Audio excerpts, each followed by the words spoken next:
Atos capítulo número 20, verso de número... Quero ler com você a partir do verso de número 1. Vamos entender algumas coisas. Cessado o tumulto. Tumulto este, para vocês saberem, que aconteceu em Éfeso, causado por Demétrio, que era um ourives, um artífice que fazia de prata nichos de Diana, santinhos, aquelas imagenzinhas, sabe? E isso trazia muito lucro para ele e para os outros que trabalhavam na sua mesma profissão. E esse homem incitou um grande tumulto na cidade de Éfeso, onde o apóstolo Paulo estava pregando o evangelho. E esse tumulto virou uma assembleia e uma grande discussão, que os irmãos entenderam. Quem cuidava de Paulo, havia pessoas que cuidavam do apóstolo Paulo, tinha a função dentro da igreja de fazer a leitura do ambiente em que ele estava e resguardá-lo, protegê-lo, conduzir ele por algum caminho, para que ele não caísse eventualmente numa discussão como essa e fosse trucidado pela multidão.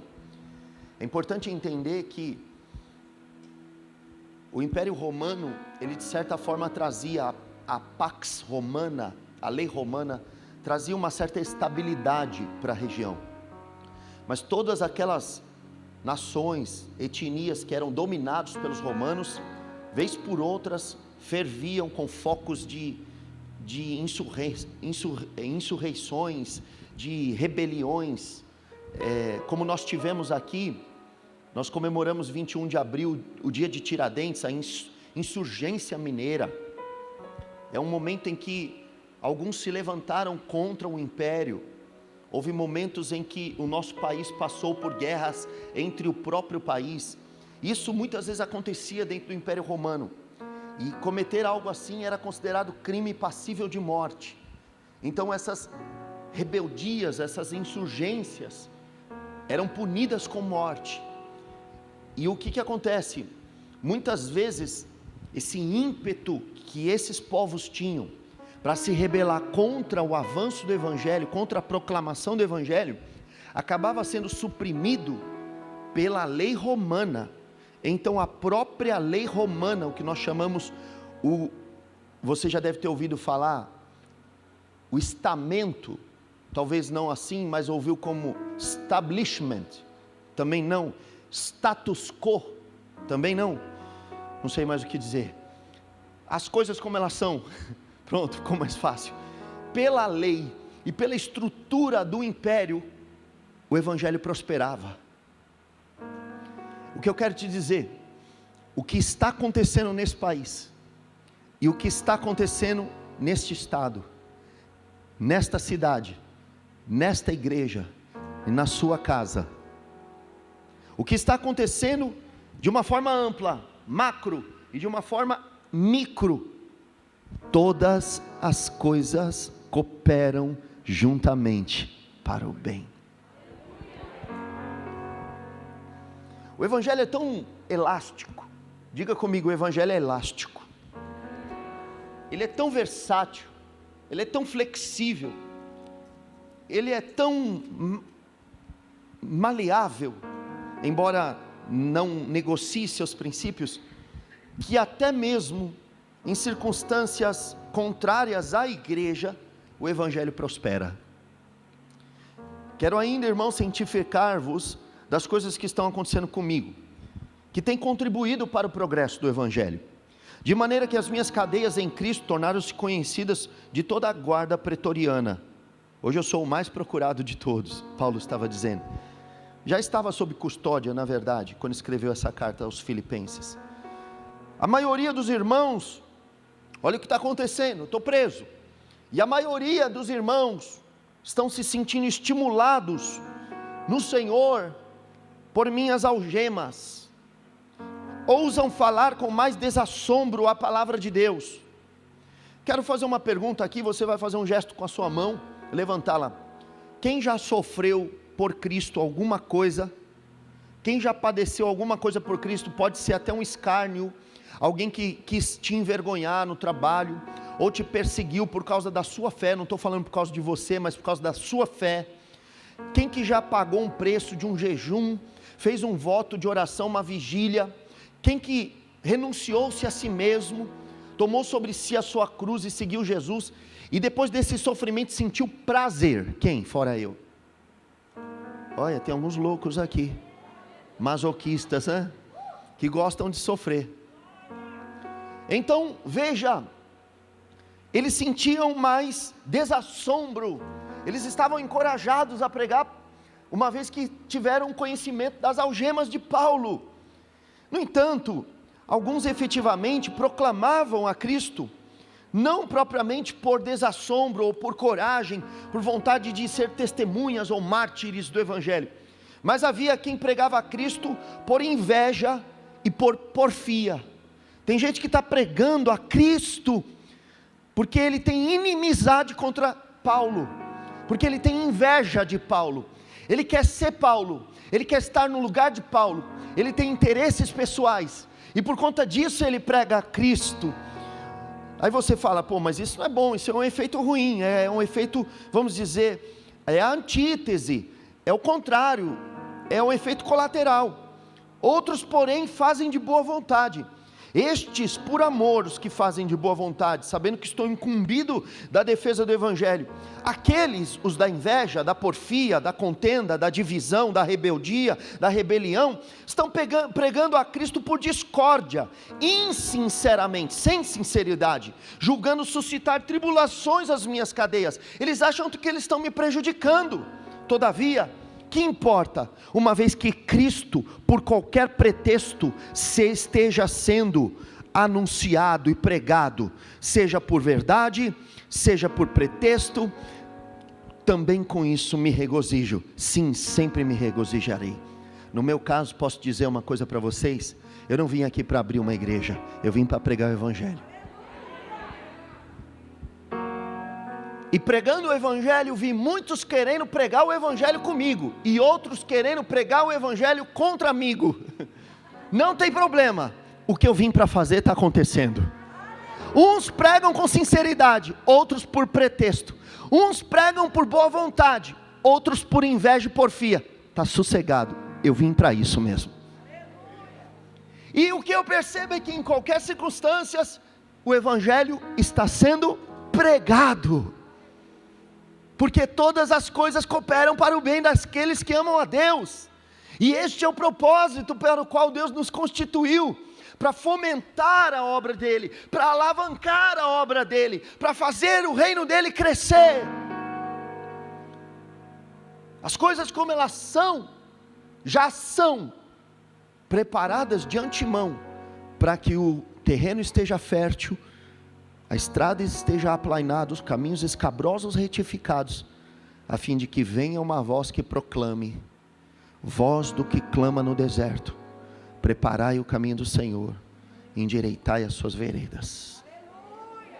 Tudo do jeito que está, o país como está, é terreno propício. A pandemia como está, é terreno propício. O tempo como está perfeito, céu de brigadeiro, para podermos fazer um voo da mensagem e da proclamação do Evangelho de Jesus. Então, isto colocado, voltemos ao texto de Atos capítulo 20, onde o apóstolo Paulo vai se ocultar da cidade de Éfeso, para não ser trucidado vivo pela multidão, mas ali testemunhou o Evangelho. E essa situação impulsiona Paulo para a Macedônia. Cessado o tumulto, Paulo mandou chamar os discípulos, e tendo-os confortado, despediu-se e partiu, estou lendo o versículo 1 de Atos 20, e partiu para a Macedônia. Havendo atravessado aquelas terras, fortalecendo os discípulos com muitas exortações. Tem gente que não gosta de ser exortado, mas olha, Paulo só fazia exortações, gostava de exortar. Dirigiu-se para a Grécia, onde se demorou 3 meses. tendo havido uma conspiração por parte dos judeus contra ele, quando estavam para embarcar rumo à Síria, determinou voltar para a Macedônia. Às vezes parece que voltar é ruim, não, às vezes voltar é bom. Ele volta para a Macedônia, e acompanham-no até a Ásia, Sópatro de Bereia.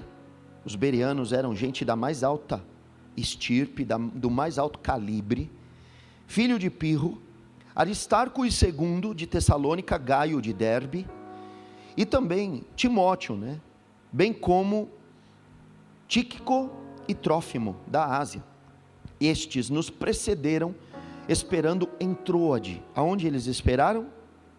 Troade.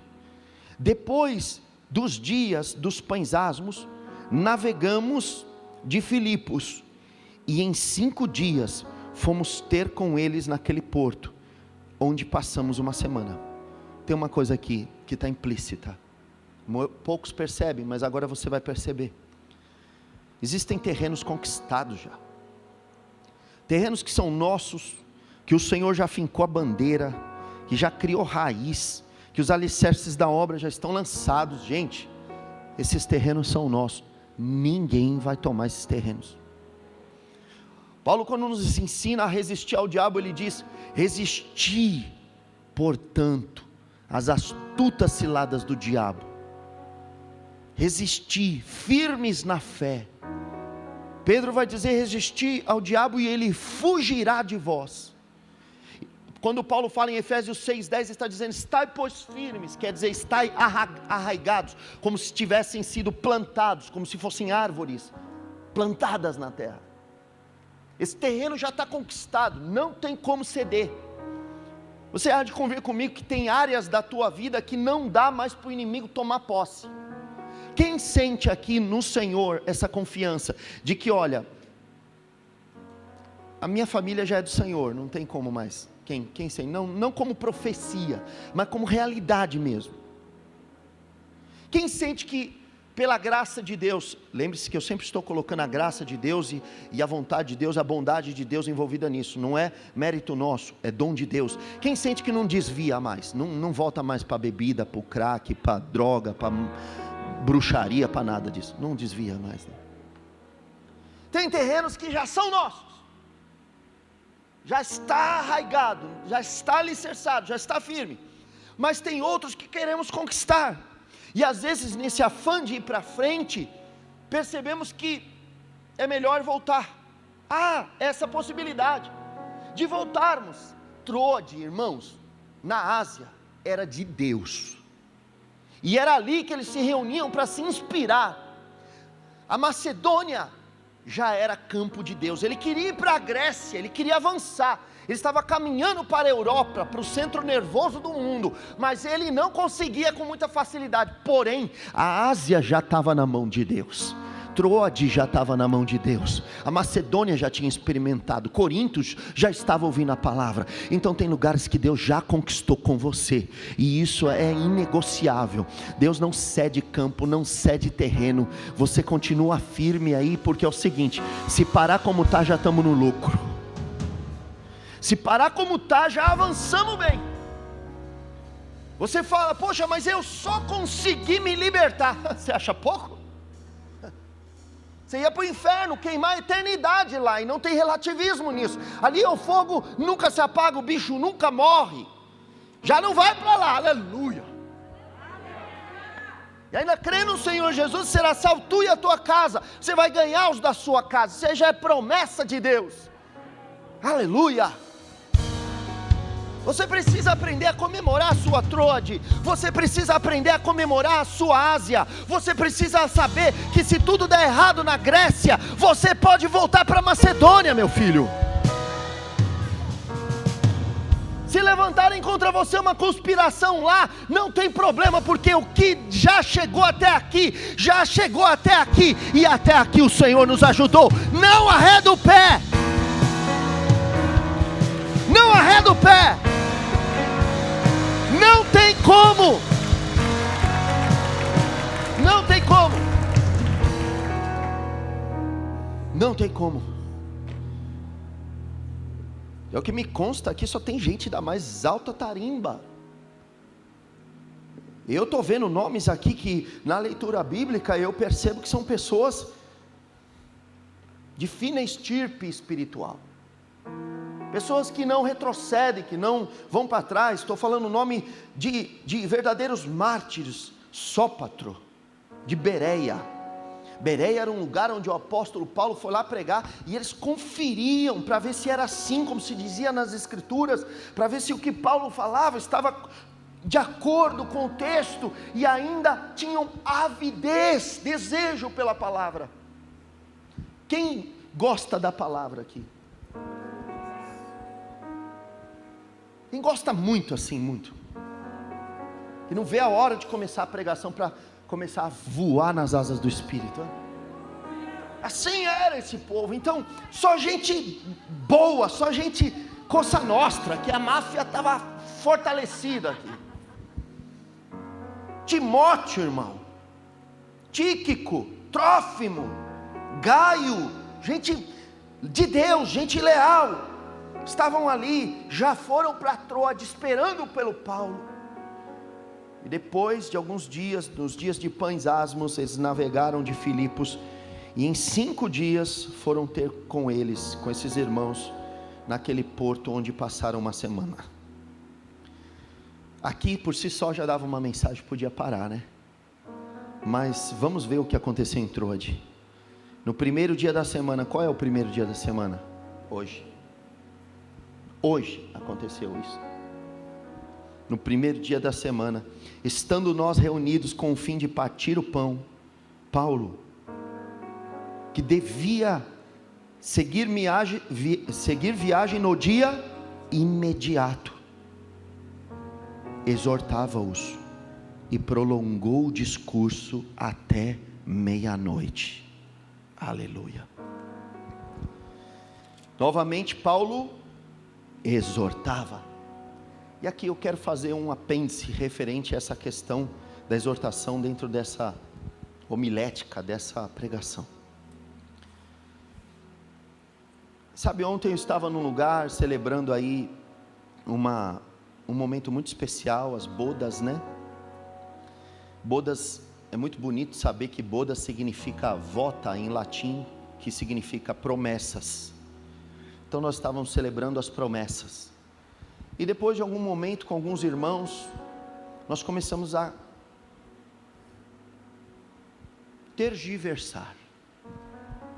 Começamos a conversar, a vaguear pelo mundo das ideias, a vaguear pela cosmovisão cristã, pela filosofia cristã. Começamos a pensar, e eu comecei a pensar, meu Deus, será que as coisas que nós estamos conversando aqui não são as dúvidas do povo?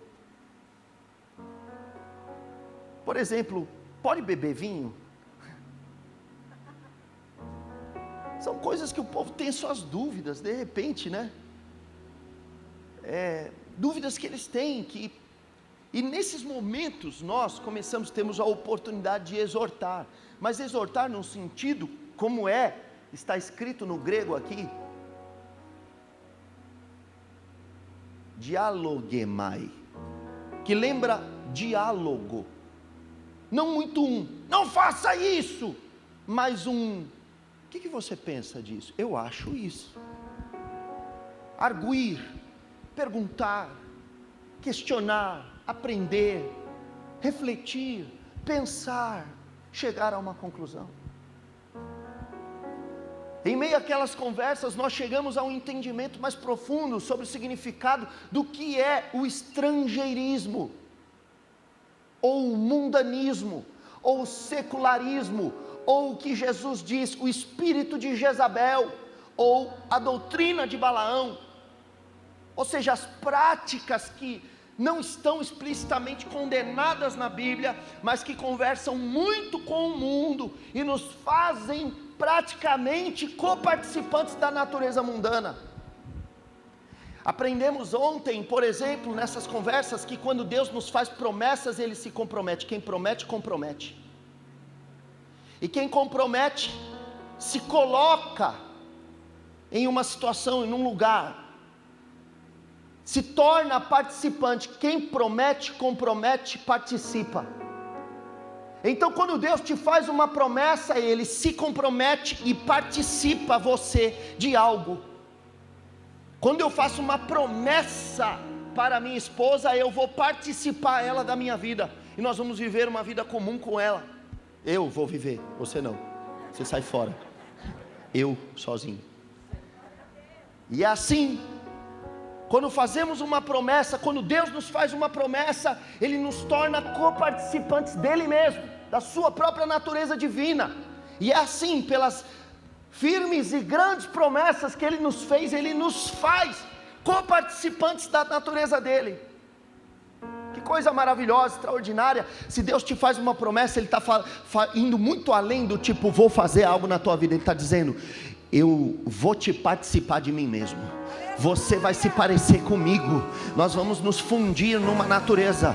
Eu vou derramar meu espírito sobre você, sobre toda a carne. E vai ser assim, quando o meu espírito cair sobre os jovens, eles profetizarão, os velhos sonharão. Vocês terão minha mentalidade, vocês terão a minha mente, vocês terão a minha visão, vocês terão minha perspectiva, porque nós vamos nos fundir. Você vai sair dessa vida tacanha, desse olhar cabisbaixo, e eu vou levantar tua cabeça para o alto e vou dizer, conta as estrelas, vê que eu tenho promessas para você, vê que eu tenho um novo horizonte, eu tenho um amanhã, eu tenho um sol da justiça para fazer raiar e trazer salvação em suas asas, nas asas da alvorada. Eu vou te aquecer com as minhas promessas, eu vou te fazer espiritual, eu vou te fazer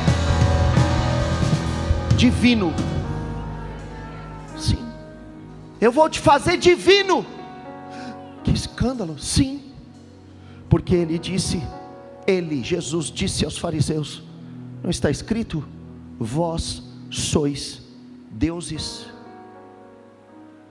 Vós sois deuses, da palavra Elohim, que quer dizer juízes, deuses, autoridades. Ele nos faz divinos. Ele coloca em nós a sua natureza. Pelas suas promessas vai muito além de um vou te dar um carro, vou te dar uma casa, vou te dar uma família feliz. Vou te fazer como eu, vencedor. Vou te fazer perseverar. Vou te fazer perceber que há campos que não podem mais ser sequestrados, raptados, conquistados. Esses campos já foram firmados, suas escrituras já estão seladas no cartório celestial, e ninguém vai tomar posse daquilo que eu já te dei, que sob juramento prometi a Abraão, Isaac e Jacó. Sabe qual é a promessa de Deus? A promessa de Deus é a terra. Qual é a promessa de Deus para o povo de Israel? Que prometeu sob juramento a Abraão, Isaac e Jacó? Terra. Sob juramento. Eu me interponho com juramento. Eu procurei, não achei outro maior por quem jurar. Então jurei por mim mesmo, e por mim mesmo tenho falado, e a minha palavra não vai cair por terra. Estou jurando terra para vocês.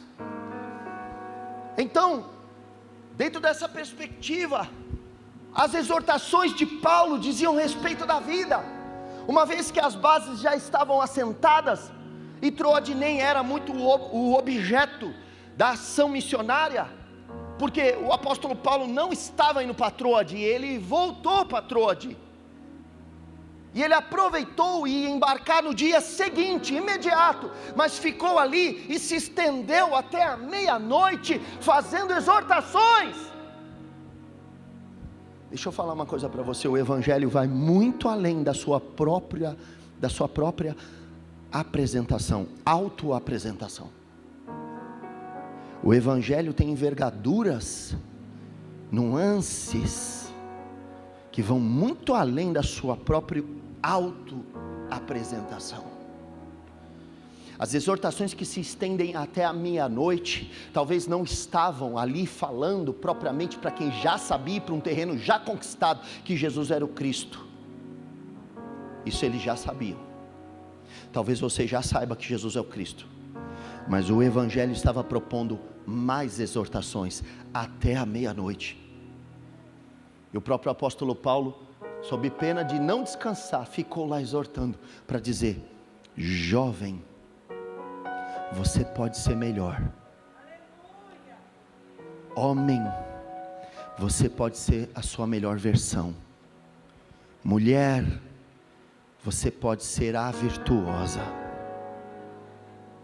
Você pode ser um vendedor de Deus. Você pode ser um advogado de Deus. Você tem que se questionar: agrada ao meu Deus fazer o que eu faço? Trabalhar onde eu trabalho? Trabalhar como eu trabalho? Estou no centro da vontade de Deus? Estou glorificando a Deus? Estou tornando material, estou tornando consistente o testemunho do Evangelho de Jesus aqui onde estou? Penso que essas exortações diziam respeito a: pode tomar vinho?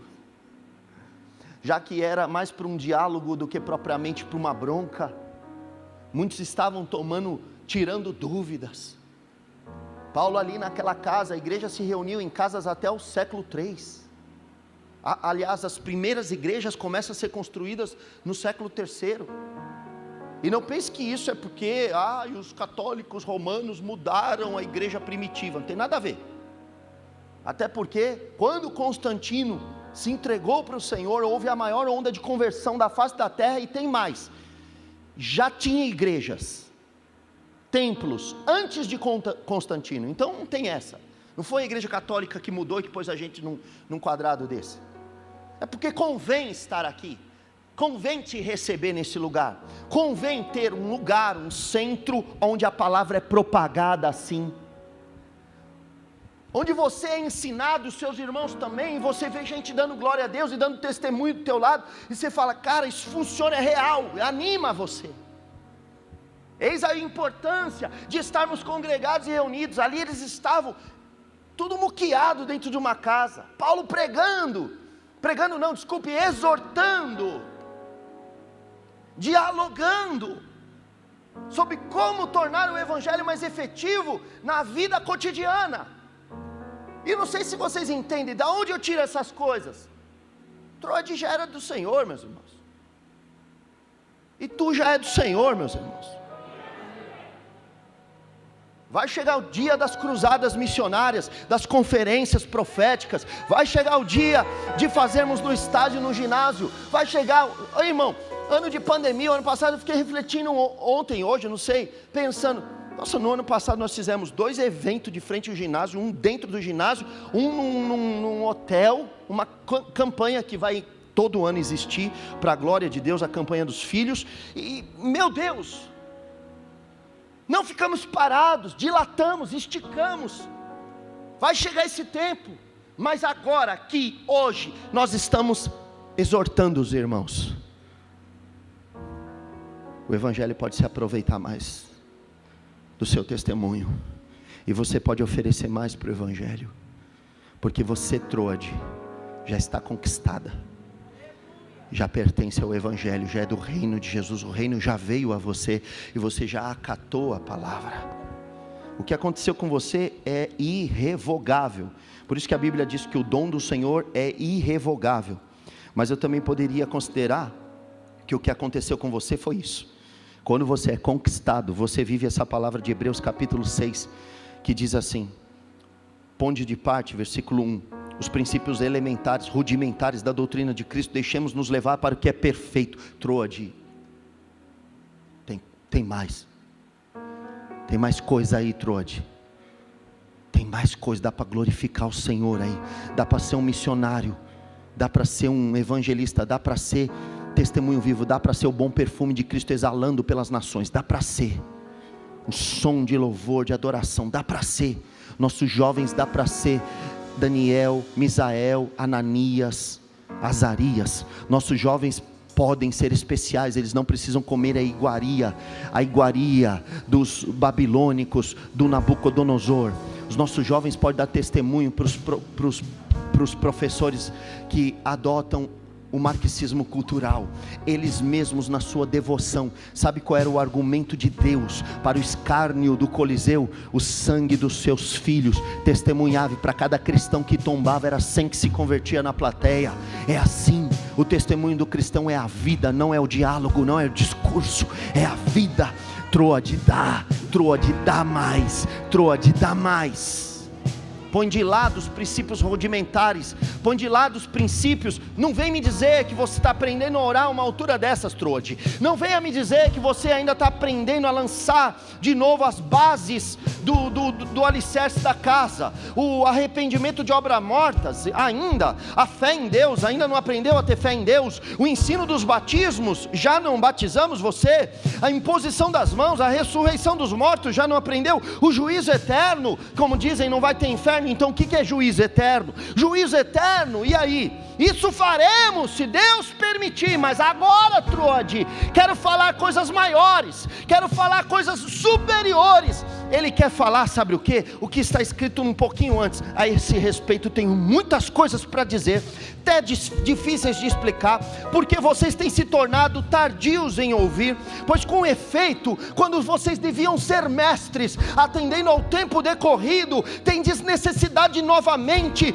de que alguém vos ensine de novo quais são os princípios elementares dos oráculos de Deus. Assim vos tornastes necessitados de leite, não de alimento sólido. Deus está dizendo: eu estou cansado de dar leite e mingau para você, eu quero te dar feijoada, eu quero te dar comida mesmo, substância, meu filho, substância. Come isso, mata e come, Pedro.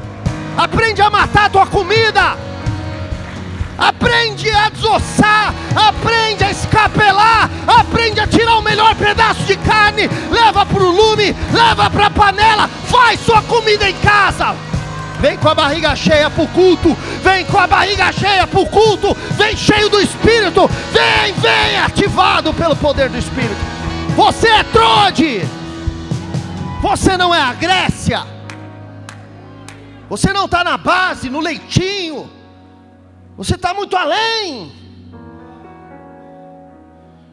Todo que se alimenta de leite é inexperiente na palavra da justiça, porque é criança. Tem gente que não aprendeu o básico, o beabá. É por isso que muitos são sequestrados. É por isso que somos levados por toda a roda de doutrina, somos levados por todo o vento de doutrina, porque somos criança. Porque ainda não estamos arraigados e alicerçados firmes no Evangelho.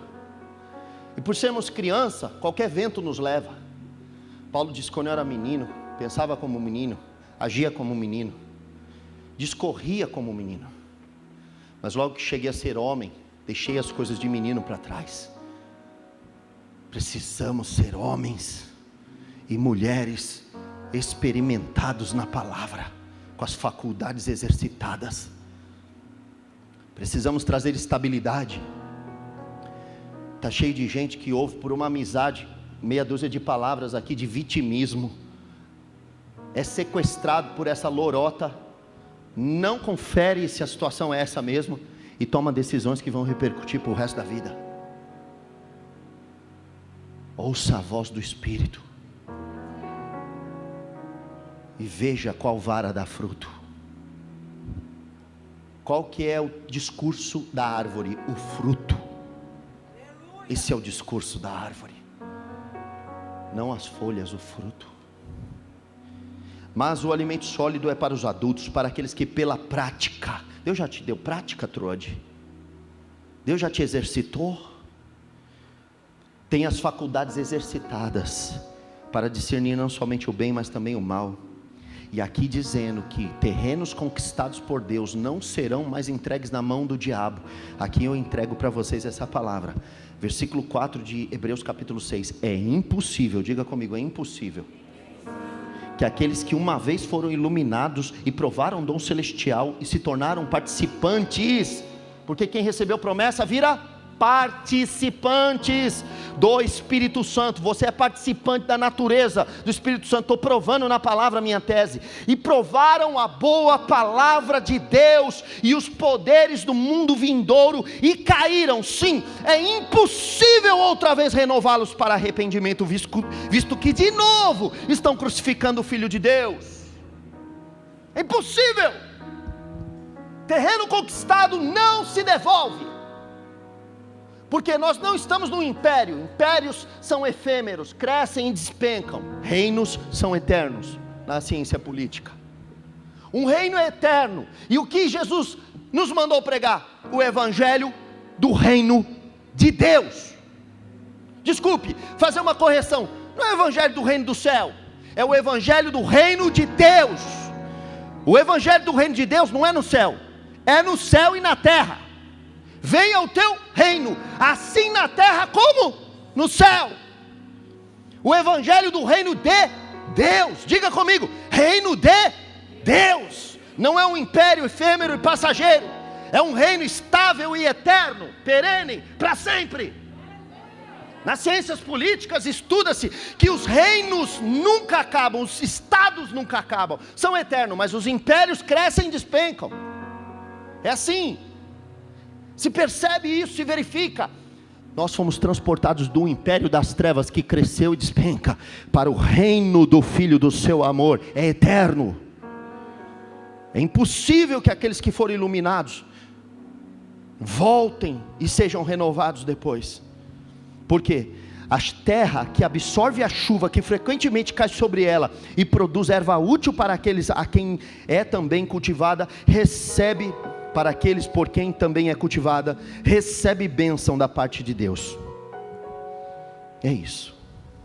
É irrevogável essa situação. Troade é do Senhor. E exortações estão discorrendo. Exortações estão discorrendo. Estamos falando como a adultos, como a experimentados, não como a meninos levados por todo o vento de doutrina. Pois bem, prolongou o discurso até a meia-noite, que é a minha intenção hoje aqui. O problema vai ser quem vem depois, hein? Você sai se eu continuar? Sai? Então vai ter que acabar. Havia muitas lâmpadas no cenáculo onde estavam reunidos. Lâmpadas, meia-noite, lâmpadas. Por que lâmpadas? Por que lâmpadas? Pela necessidade de ler. O evangelho é luz. Era escuro, era meia-noite, mas eles queriam aprender. Qual é o princípio básico para quem quer ler a Bíblia na madrugada? Sai da cama. Depois, acende a luz. Acende a luz. Eu ouvi dizer que pesquisas dizem que nosso sono está sendo subtraído, porque nós recebemos neuroestimuladores através dos dispositivos de celular e televisão. Cada vez eles estão com mais pixels, e pixels são pequenos pontinhos que emitem luz. Quando nós estamos assistindo um celular, nosso sono vai embora. Quando nós estamos assistindo TV, muitas vezes temos dificuldade, alguns têm dificuldade para dormir. O correto seria ir baixando as luzes. Eu gosto de dormir no breu, mas não é todo mundo que gosta, eu tenho que respeitar. Então eu jogo uma luz lá e até que está melhor, porque antigamente a luz ficava na minha cara. E agora a luz já fica lá para o outro quarto, lá e rebate aqui, até gostoso. Que caso precise ir no banheiro também, não sai atropelando todo mundo. Luz. Irmão, se está meia-noite na tua vida, e parece que Deus não está falando com você, acende a luz. Vai buscar, uai. Extrai dele. Força. Às vezes é na manivela. Tem que acender todas as luzes do cenáculo, irmão. Se você não acender as luzes do cenáculo, não queira, não espere que Deus venha falar para você os textos da Bíblia. Olha, está escrito no Salmo 23, meu filho. Vai ler, se aprofunda, acende a luz, paga o preço, dorme menos, desperta o teu cérebro, vai buscar, pegue uma página da Bíblia. Tem gente que ficou presa por 20 anos, com uma página da Bíblia na China comunista, e era o suficiente para ele crer que Troade já estava conquistada. Apenas uma página. Nós temos essa fartura, essa exuberância, e eu envergonho vocês em falar isso. Quantos pegaram a Bíblia essa semana para ler? Leu aqui? Você não está pronto. Desculpe, não vai acontecer nada do que você espera. Ministério, chamado, prosperidade, se aplica. Desde o primeiro dia em que aplicaste o coração a compreender e a humilhar-te perante o teu Deus, são ouvidas as tuas palavras, eu vim por causa das tuas palavras. Acende as luzes. Se você quer, você acende a luz. Lâmpadas no cenáculo, para trazer revelação, para lermos, para conferirmos, para vermos as exortações que o apóstolo está fazendo. Versículo 9, um jovem chamado Eutico, diga comigo, Eutico. Eutico significa afortunado, se fosse traduzir seria afortunado, ou seja, abençoado, sortudo. O cara é um sortudo, hein? É um jovem, Eutico, que estava sentado meu Deus, a igreja está comigo? Aonde ele estava sentado? Numa janela. Isso é lugar de estar sentado, Eutico? Está abusando da sorte, afortunado. E aí, adormeceu profundamente durante o prolongado discurso de Paulo, vencido pelo sono. Desculpe, eu tento. Hoje eu pensei, eu vou dar uma outra abordagem para esse Eutico. Quantas vezes aqui a gente já malhou Judas, vagabundo, traidor, e outra vez, não, coitado, tá. O Tomé mesmo, já batemos nele também, sem vergonha, não creu, no outro dia, não, coitado, quem não passaria por isso? Mas o Eutico eu tento aliviar, não consigo. É só um jovem. Não me diga que ele é só um jovem. Não me diga só um jovem, não. Sentado na janela, adormeceu profundamente durante o discurso de ninguém mais, ninguém menos do que... É isso que pega comigo. E o Paulo não era para estar lá naquele dia, cara, que oportunidade o Eutico perdeu de ser como Timóteo. Timóteo, ninguém despreze a tua mocidade. Timóteo também era jovem, mas não estava na janela, e não estava num profundo sono, e não estava adormecido, não, estava lá. Alguém faz café, que nem o velhinho lá do posto. Eu amo aquele velhinho, quando eu vejo eu dou tanta risada. Quero café! Lembra dele? Será que um dia assim, de repente, não sei, talvez Deus provê que alguém ponha um café aqui para mim, ao invés de água, principalmente no das 8:30. Puxa, ele adormeceu. Paulo não era para estar lá, estava lá, e o cara pegou no sono, e ele estava adormecendo numa janela, e a janela ficava nada mais nada menos do que no terceiro andar da casa. E sabe o que aconteceu? O óbvio, ele caiu. Você vai cair. Você pode ser pastor, presbítero, diácono, evangelista, doutor, mestre, teólogo, filósofo. Você pode ser crente de um dia, 2, 1 ano, 10, 20, você vai cair. Se estiver na janela, numa casa onde o pessoal está querendo aprender, e as luzes estiverem acesas, e as lamparinas emitem fumaça, e a fumaça sai pela janela, pelo fluxo de ar, aonde você quis estar. Você vai cair se estiver sentado na janela, no limiar divisor entre a fé e o mundão. Um pé lá, um pé aqui, administrando o ambiente externo e o ambiente interno.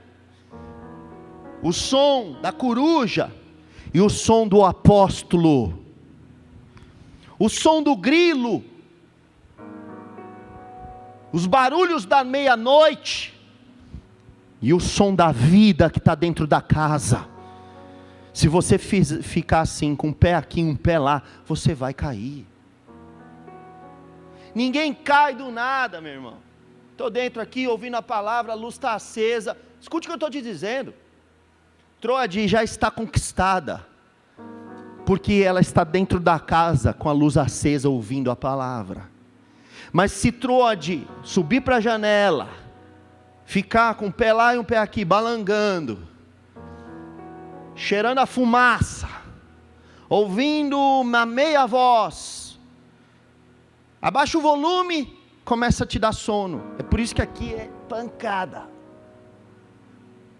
Pancada. Tinha um irmão que, quando eu estava pregando, ele fazia assim, ele trabalhava assim, 72 horas seguido, acho que aquele irmão. E ele fazia assim. E aí quando eu via, eu ficava nervoso, aleluia! Geralmente era ali que ele sentava. Aí ele... Teve uma vez, foi engraçado, eu dei um berro, ele fez assim... E na época que a igreja, todo mundo sentava colado, né? Ele até aproveitava. Você ri? É verdade. Mas ele é uma bênção. Mas é difícil, quem é sonolento sempre passa por lutas, né? Enxota esse sono para longe, essa sonolência.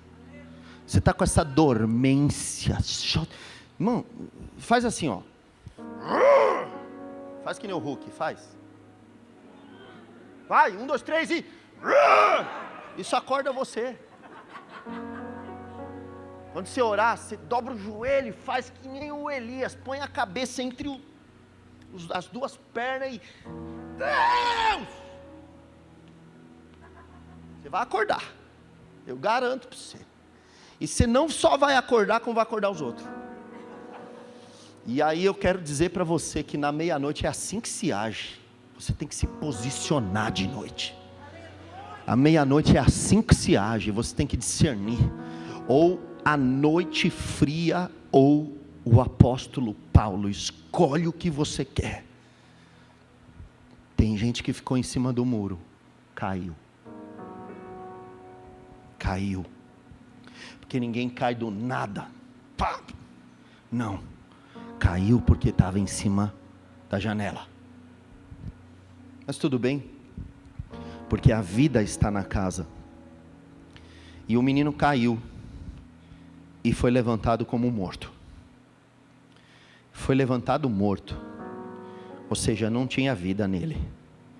Versículo 10. Descendo, porém, Paulo inclinou-se sobre ele e abraçando-o disse: não vos perturbeis, que o que nós estamos pregando aqui é embaçado. Aleluia!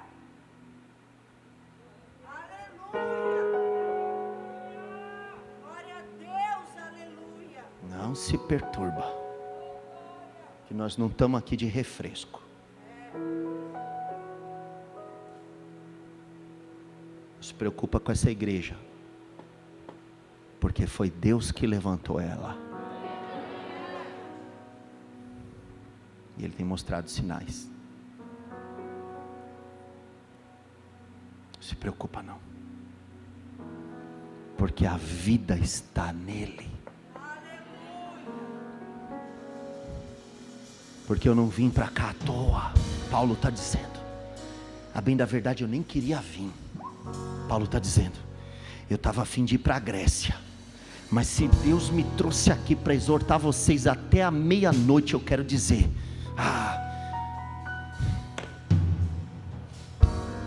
acredite, é grande a obra de Deus, acredite, é grande o romper da alva de Deus sobre nossa vida.